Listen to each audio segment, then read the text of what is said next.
Good day everyone, we are the group 5 and we will be discussed the module 5 where we will tackle about scope and delimitation and the benefits and beneficiaries of research.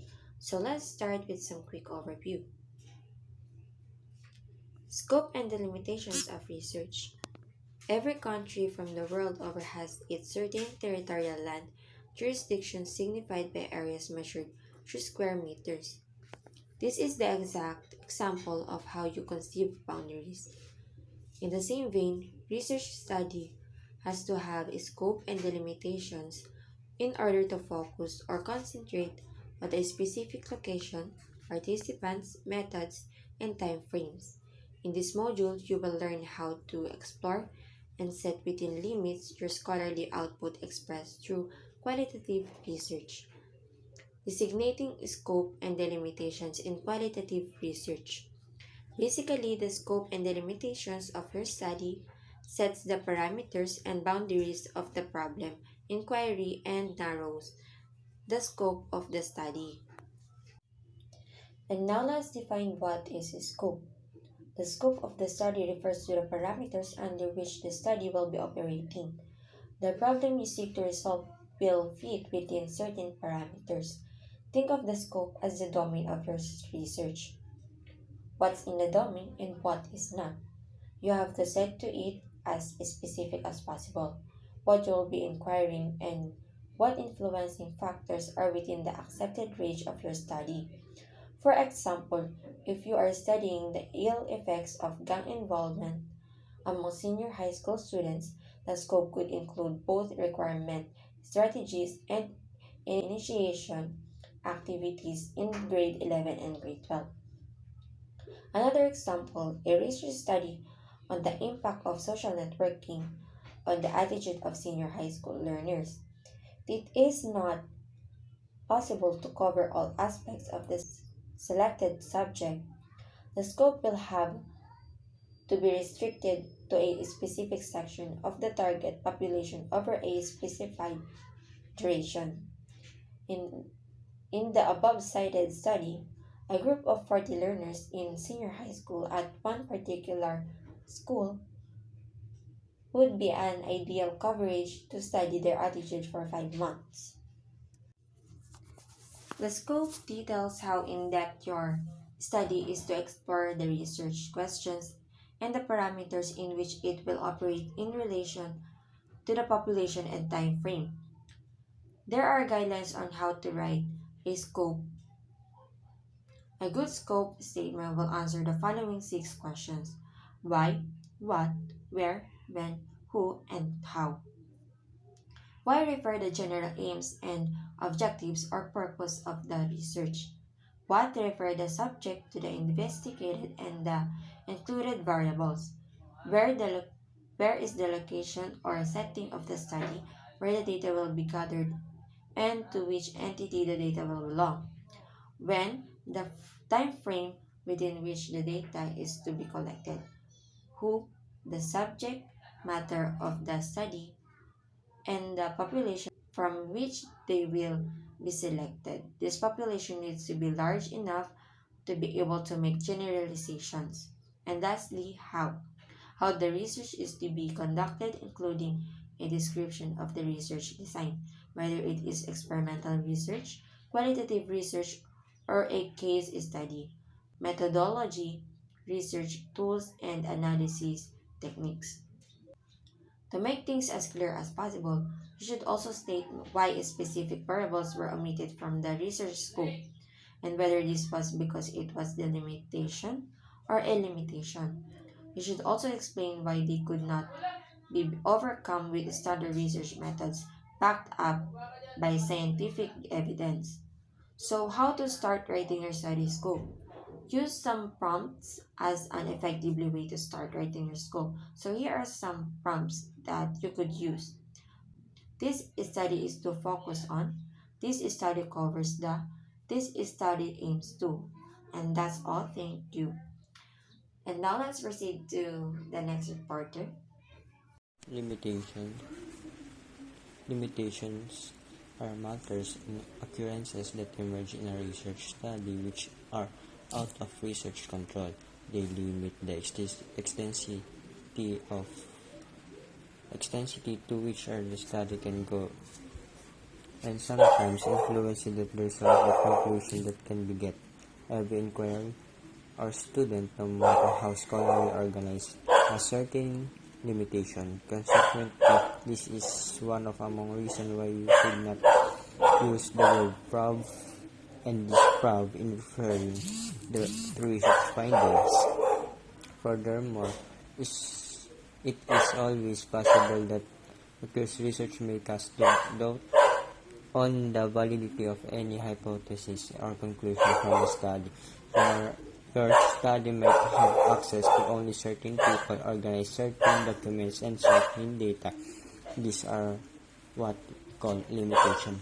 Okay, ang sabi dito, limitation daw, ito yung nagbibigay ng limits sa ating research. Yung kinokontrol yung mga words na gagamitin natin or yung gano'ng kahaba yung ilalagay natin doon. Parang may limit lang kung hanggang saan at hanggang kailan mo siya gagamitin, parang ganun. Thank you. Delimitations. The delimitations of the study are those characteristics that emerge from limitations in the scope of the paper, boundaries, and by conscious, exclusionary, and inclusionary decisions made during the development of the study. Unlike limitations, the limitations result from narrow and particular choices of a researcher. Among these are the choice of objectives and questions variable of interest, the question of theoretical dimensions that were adopted, the paradigm, methodology, and choice of participants. Scope and delimitations of a thesis. Dissertation of research paper define the topic and boundaries of the research problem to be investigated. The scope details how it depth your study in to explore the research question and the parameters in which it will operate in relation to the population and time frame. The delimitations of a study are the factors and variable not to be included in the investigation. In other words, they are the boundaries the researcher sets in terms of study duration, population size, and type of participants. Delimitations refer to the boundaries of the research study based on the researcher's decisions of what to include and what to exclude. Narrow your study to make it more manageable and relevant to what you are trying to prove. Limitations relate to the validity and reliability of the study. They are characteristic of the research design of methodology that are out of your control but influence your research findings. Because of this, they determine the internal and external validity of your study and are considered potential weakness. In other words, limitations are what the researcher cannot do, elements outside of their control, and the limitations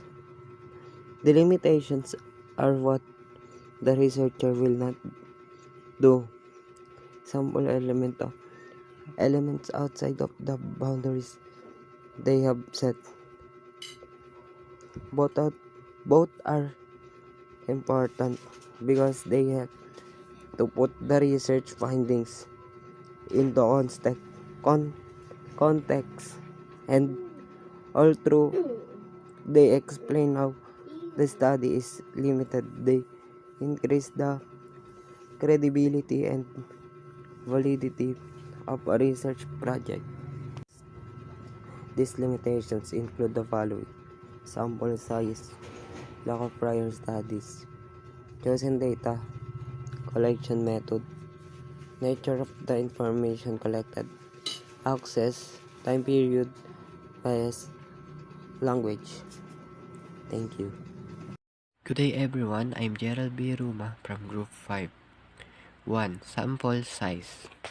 Sample size is a research term used for defining the number of individuals included in a research study to represent a population. The sample size references the total number of respondents included in a study, and the number is often broken down into subgroups by demographics such as age, gender, and location so that the total sample achieved represents the entire population. 2. Missing and unreliable data. Best techniques to handle missing data. Use deletion methods to eliminate missing data. The deletion methods only work for certain datasets where participants have missing fields. Use regression analysis to systematically eliminate data. Data scientists can use data imputation techniques. 3. Lack of prior studies. Lack of prior research on your study topic. In some cases, you might find that there is very little or no similar research on your study topic, which hinders the credibility and scope of your own research. If this is the case, use this limitation as an opportunity to call for future research. 4. Choosing data collection method. Data collection is a systematic process of gathering observations or measurements. Whether are performing research for business, governmental, or academic purposes, data collections allows you to gain first-hand knowledge and original insights into your research problem. And the best research method for collecting data is quantitative research. It produces the most accurate and meaningful insights for analysis.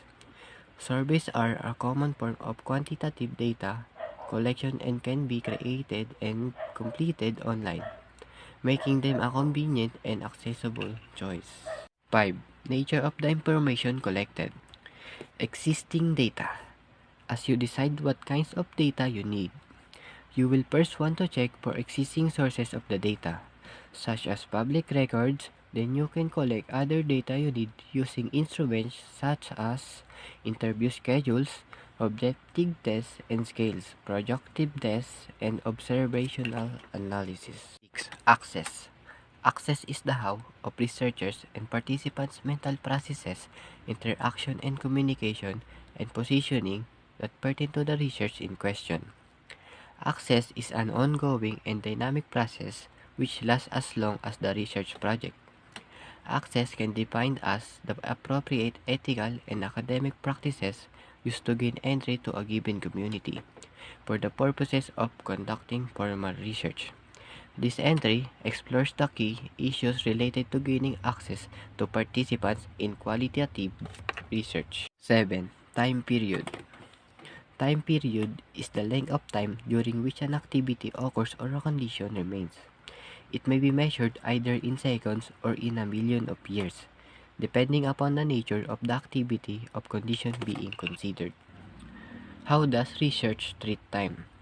Time, as an element, allows a researcher to see the growth and development or breakage and decay over time. Without the dynamic element of time in the study, you might as well just be looking at the preserved brains. Another facet of time is working against the researcher. 8. Bias. What is research bias? Research bias happens when the researcher skews the entire process towards a specific research outcome by introducing a systematic error into sample data. In other words, it is a process where the researcher influences the systematic investigation to arrive at certain outcomes. And there are three types of bias. First, information bias. Second, selection bias. And 3, compounding. These 3 types of bias and their potential solutions are discussed using various examples. 9. Language. To become proficient in research, one needs to know the language. Several terms have been introduced that are important to mastering research as a language. The main terms include theory, concept, operationalized, variables, hypothesis, and samples. And there are 2 types of variables, independent and dependent. And there are 3 different research methodologies that can be used by students in conducting a research in language studies. First, experimental research. 2, quasi or pre-experimental research.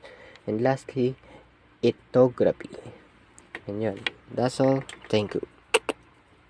Significance of the study. The significance of the study discuss the purpose that the research will serve to society, the country, the government, the institution or agency concerned, the curriculum, planners and developers, and the research community. It describes the contribution of the study to the existing body of knowledge. It could be the following. A form of new knowledge in the field. Research is defined as the creation of new knowledge and or the use of existing knowledge in a new creative way so as generate a new concept, methodologies and understandings. These could include synthesis and analysis of previous research. There are 3 core types of knowledge: explicit, documented information; implicit, applied information; and tacit, understood information. These different types of knowledge work together to form the spectrum of how we pass information to each other, learn, and grow. B. A validation of the major finding of other studies. How do you validate research findings? 1. Give a property of the result. 2. Give a lemma needed to prove a property like the one you have stated. 3. Give a theorem about the result property that can be proved using the lemma. The major finding of the study is what the project suggested, revealed, or indicated. C. A verification of validity of finding a different population. Population validity refers to whether you can reasonably generalize the findings from your sample to a larger group of people, the population. The purpose of the discussion section is to interpret and describe the significance of your finding in relation to what was already known about the research problem being investigated and to explain any new understanding or insight that emerge as a result of your research. The discussion. D. Analysis of trend over time and validation of other findings using different methodologies. Time trend design are form a longitudinal ecological study and can provide a dynamic view of population health status. To investigate the difference between populations, to study group specific effects, for example of a public health intervention aimed at a group, where only a group level data are available, such as healthcare utilization. They are relatively cheap and quick to conduct if routine data are available in a time-trained analysis. The researcher must identify specifically the beneficiaries who will directly gain from the results of the study, mentioning them in the paper according to the significance of the result. The specific benefits must also be enumerated and explained if necessary. So, ayun, ang sabi, dapat alam ng researcher kung sino yung mga tao na direktang makikinabang sa resulta ng ginawa nilang study. So, ayan, simple lang naman yung nilalaman ng significance of the study, which is yung mga taong magbe-benefit sa resulta ng study na ginawa nyo at kung ano yung benefits na makukuha nila dun sa resulta ng study nyo. So, tingin kayo, ito sa gilid, meron tayong example. So, yung red, yung color ng text, yan yung title ng research nila, which is the effects of computer-assisted instruction in the performance of students in Asian history and civilization. Cuenca 2008. So, ayan, makikita nyo yung first paragraph, yan yung introduction. The findings of the study may provide deeper insights on how teaching can be made easier and more meaningful by the use of computer-aided instruction. The study determined the significant effects of slide presentation in instruction, a form of computer instruction, on the performance of the students in the subjects Asian history and civilization. So, nakalagay dyan sa introduction kung ano ba yung laman ng research nyo at kung ano yung naging resulta ng research nyo.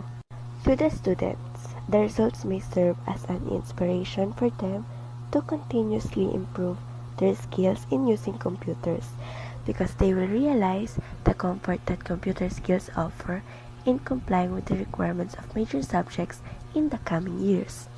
So, as you can see, naka-highlight ang to the students. Yan na yung magbe-benefit ng resulta ng study nila. At in-explain niya din kung ano yung benefit na makukuha nila dito. To the administrators, the results may serve as a guide in the program planning and implementation of the IT department so that they can be great help to the teachers of the university. So, sa makikita nyo ulit, naka-bold text yung to the administrators. Kasi, sila yung isa pa sa mga magbe-benefit sa resulta ng study nila and nilagay niya rin dito kung ano yung mga benefit na makukuha nila sa study na to. To the teachers, the results may serve as an eye-opener for those who are not comfortable on the use of computers in their class lesson presentations. The findings of this study may encourage more of them to apply computer-aided instruction in teaching. So, naka-highlight ulit yun to the teachers kasi sila yung tao na magbe-benefit sa resulta ng study na to. And also, nakalagay, in-explain dito kung paano sila nag-benefit sa resulta ng study na yun. So, ayun, simple lang naman po ang significance of the study dahil naka-enumerate dito kung sino yung mga nag-benefit sa resulta ng study at kung ano yung mga benefits na makukuha nila dito or yung mga mapapakinabangan nila dito. Ask yourself, who has an interest in my research topic? Number 2. Would you already know about the topic? What has not been answered adequately in previous research and practice? How will this new research contribute to theory, policy, and practice in this area? Benefits and beneficiaries of research. Research has only one main objective, and that is the upliftment of the quality of life. So you have to be convinced that this study of yours will lead in the ultimate goal, improving people's lives, not just to comply with the requirements. To be able to do this, you may identify the group who will eventually benefit from your study, starting from the most direct beneficiaries to the one who would indirectly benefit by it. The study on the job satisfaction and job performance will probably directly benefit the employees, their client, the HR manager, and directly the Department of Labor and Employee, the community, the society as well. After identifying the beneficiaries of the study, discuss the specific benefit that they would get from it. That is by discussing how a study would help in solving existing problem of these identified groups, leading toward an upliftment of their situation. In other formats of research, this section called significance of a study. How write the benefits and beneficiaries and significance of the study. And this is the example. Step 1. Identify the beneficiaries of beneficiary of benefits.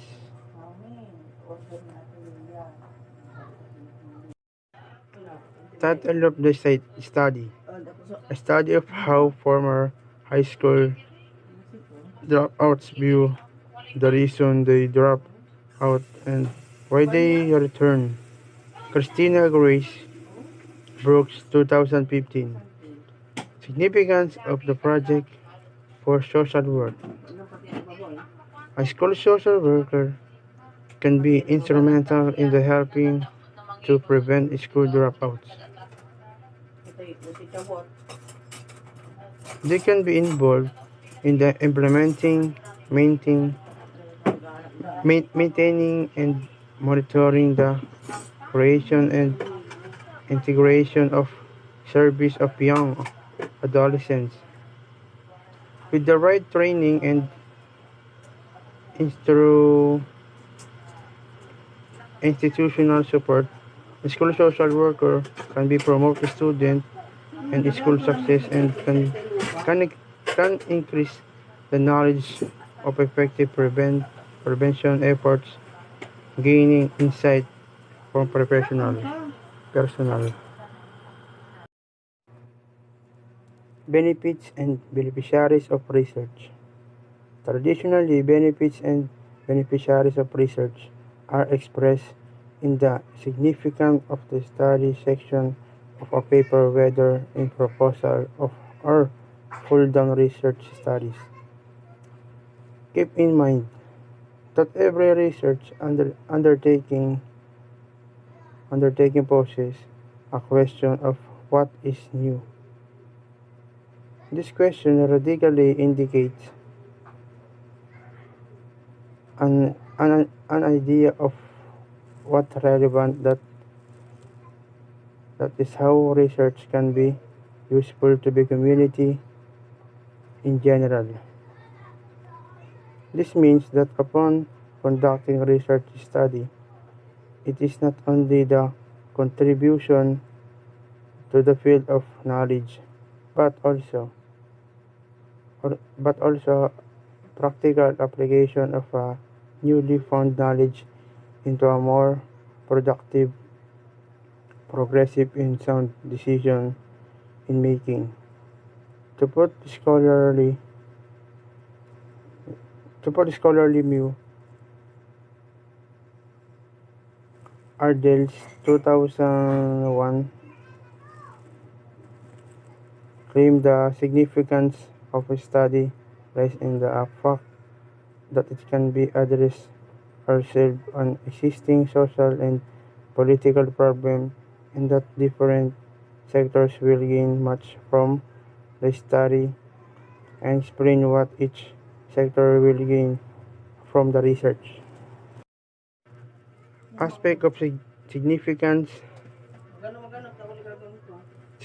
of theory.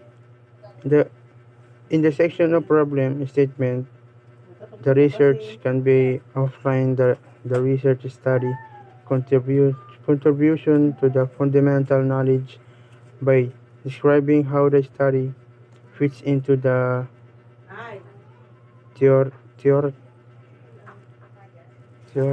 tradition in the science of applied fields in the way that will new, insightful, of creating Marshall and Grossman, 1995.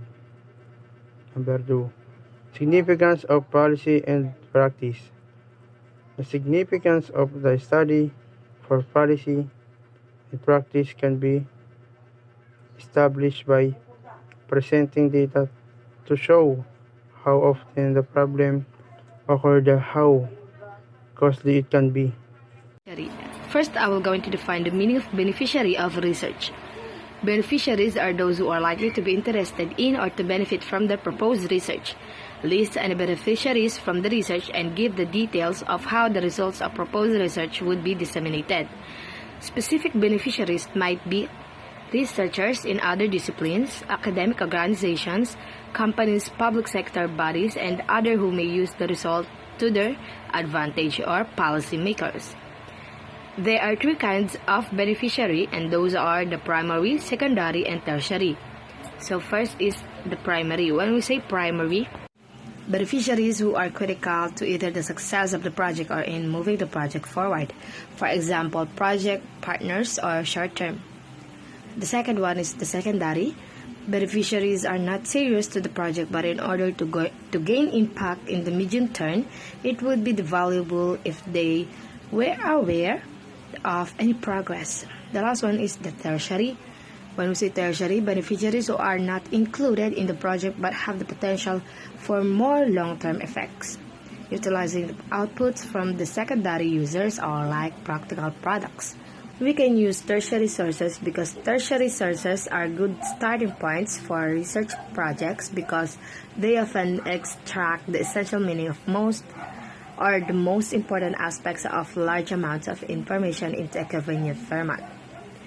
So there are types of tertiary sources. So it includes encyclopedias, dictionaries, textbooks, almanacs, bibliographies, chronologies, and handbooks. Benefits of research benefits for learners. There are internal motivation, external motivation, active learning, and skills development. So when we say internal motivation, learners can develop a sense of legacy and fulfillment for the recognition and achievement for conducting research. So when we say internal motivation, means that your motivation to accomplish your goal comes from within you. It is determined by your own values and goals. In psychology, internal motivation refers to behavior that is driven by internal rewards. In other words, the motivation to engage in a behavior arises from within the individual because it is naturally satisfying to you. The next one is external motivation. Learners report that they are always inspired by teachers whom they perceive to be masters in their field and whom transfer learning with excitement and enthusiasm for the subject. So it means that external motivation is being motivated by external factors, are also called extrinsic rewards, such as receiving a reward or avoiding punishment. This is in contrast with intrinsic motivation, or the internal motivation, in which you are motivated by an internal desire like enjoyment and satisfaction. So the next one is the active learning. So when we say active learning, learners tend to learn most when they are actively involved in improving their skill set and knowledge. So there are 9 benefits of active learning. First, develops collaborative skills, encourages risk-taking, requires student preparation, increases engagement, improves critical thinking, increases retention, makes tech more powerful, sparks creative thinking, and the last one is fosters real problem solving. And the last one is the skills development. Through research-based learning, learners can develop the intellectual skills or critical analysis and also valuable transferable skills such as individual, group work, time and resource management, and data organizing. Okay, so now I just want to share what are the benefits of good research skills. The skill of conducting research is an extremely useful life skill that can help students gather and analyze information, build knowledge, think critically, and exercise their mind. It is a skill that benefits students beyond their academic life and enables students to understand the world around them better. That's all. Thank you.